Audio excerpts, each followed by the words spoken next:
Hello and welcome back to Tulsa Beacon Weekend. I'm your host, Charile Biggs, publisher of the Tulsa Beacon newspaper, Tulsa's family newspaper. And joining us in the studio is Jason Reese, who is a Republican candidate for Labor Commissioner in Oklahoma. It's great to have you. Thank you, Charlie. There may be a lot of people out there not familiar with you. Why don't you give us kind of a background of your history? I appreciate that. I moved to Oklahoma straight out of high school. It's one of those things that I wasn't born here, but I got here as fast as I could. That's good to hear. But I like to joke that I'm a fifth-generation Oklahoman. It's just that my parents and grandparents didn't live here. My great-grandparents moved here with their parents over 100 years ago. Wow. Went to Kingfisher County, and I still have the land grant on my wall, signed by President McKinley in 1897. So, there is a little community in Kingfisher County, I believe, called Loyal. Mm-hmm. And that was originally founded by German immigrants, and it was called Kiel, K-I-E-L. Mm-hmm. And in World War I, they changed the name to Loyal because we were fighting the Germans, They didn't want people to think that this was a little, a collection of enemy agents here in central Oklahoma. But that's an interesting place, isn't it? I heard they changed the name of sauerkraut to Liberty Cabbage, too. It kind of reminds me of the Freedom Fries about a decade ago. So. Yeah. Well, it's interesting in the study of the state. I mean, there are a lot of cultural, like in Prague, which is Prague, in Czechoslovakia, or the former, and it's Prague here, and Shamrock, and a lot of places there were people came for the oil boom and for the land rush. That's right. And they came straight from countries in Europe and formed little towns like that. But anyway, so why are you running for Labor Commissioner? Well, I'm running for Labor Commissioner because of a previous job I held at the State House of Representatives quite a few years back. When the Republicans took over the State House in 2004, I was brought on as a staff attorney. And my job was to review every regulation passed by the state of Oklahoma, every state agency. And it's not as exciting as it sounds, but I got to do that. And my job was to read these regulations and see if they were constitutional and what effect they had on small business. And let me tell you, it will blow you away, the regulations that we have in Oklahoma and how onerous they are. How many bills are introduced in a typical session? Oh, hundreds.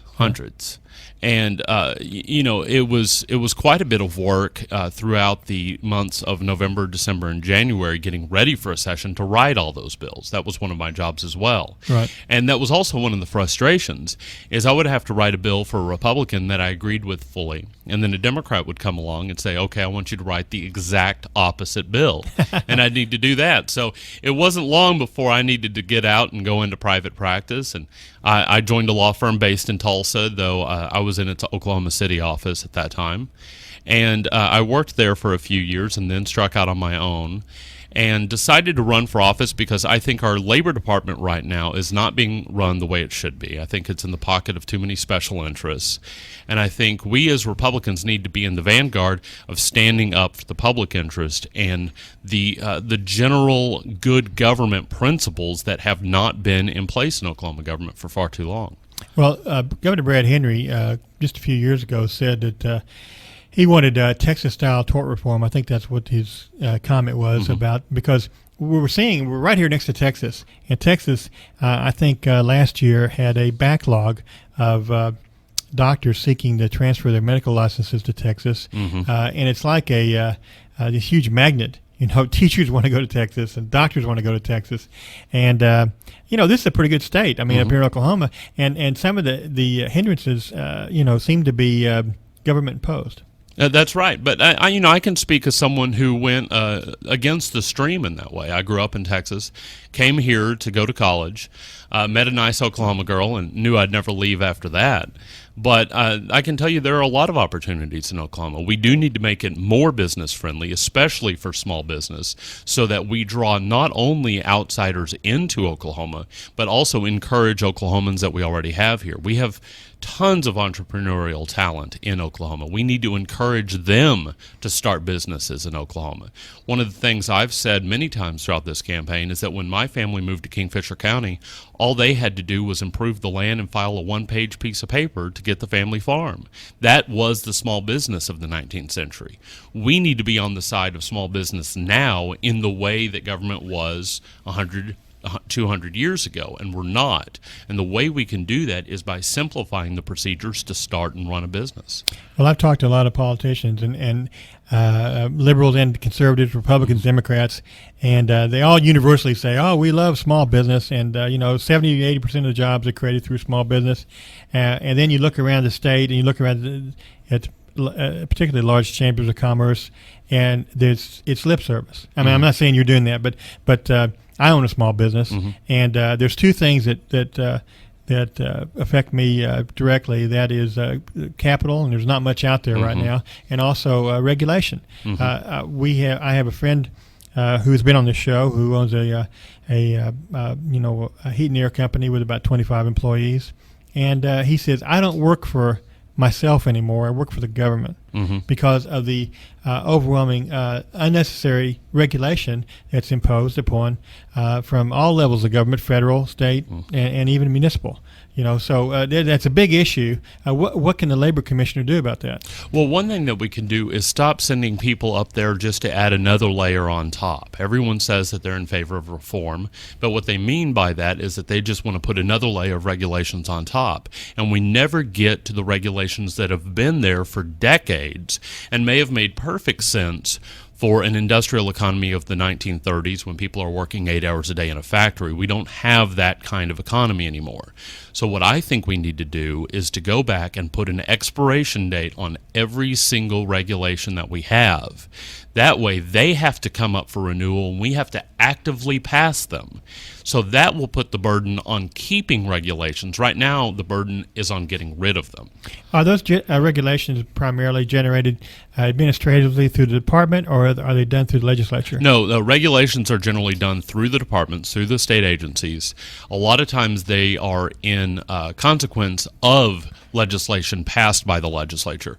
But the regulations themselves are initiated by state agencies, and the legislature has a veto over them, which it almost never uses, though occasionally the governor does use his veto over them. But the commissioner has the power to go in and to eliminate any of those regulations, or to adjust them, or add to them? Well, we would need to amend them. What we would need to do is to pass an amendment to each one of these regulations, adding an expiration date on them.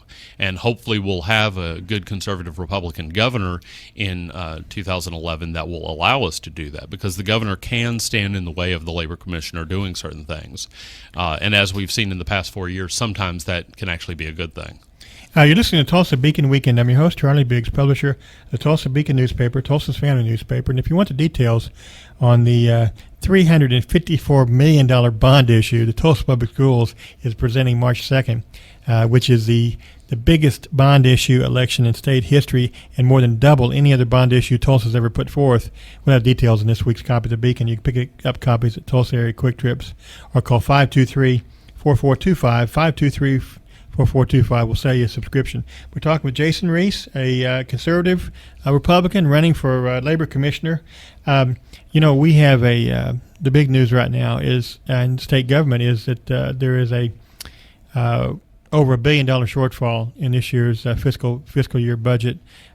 We got good news this week that it looks like the oil and gas revenues are up more than we thought, so it's not going to be quite as bad. But we had Senator Gary Stanislawski from Tulsa about 3 weeks ago tell us that if the trend continued, that the 2010-2011 fiscal year, it could have they could probably need cuts up to 29% of state budget, which is that's a pretty deep cut. Senator Tom Adelson, his solution is to raise $295 million in new taxes.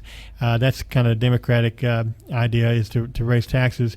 The Republicans, I know, particularly the fiscal conservatives, their view is let's grow our economy on the other end of that, and instead of raising the tax rates, grow the economy, then we'll get more tax revenue, and that'll fund state government. Where do you fall on that? Well, I would actually take a different tack. Now, not that I disagree with the Republicans. We definitely do need to grow our economy. That is vital. But we can't view that as a cure-all. We need to recognize that we are spending too much on state government right now. Right. Our problem is not that we don't have enough revenue. Our problem is that we're spending too much. And I would challenge everyone who's running for statewide office and every state legislator, if they're going to ask for your vote, I think that they should tell you something they would actually cut. We cannot go on like this. The good news that you're talking about is that our shortfall is only going to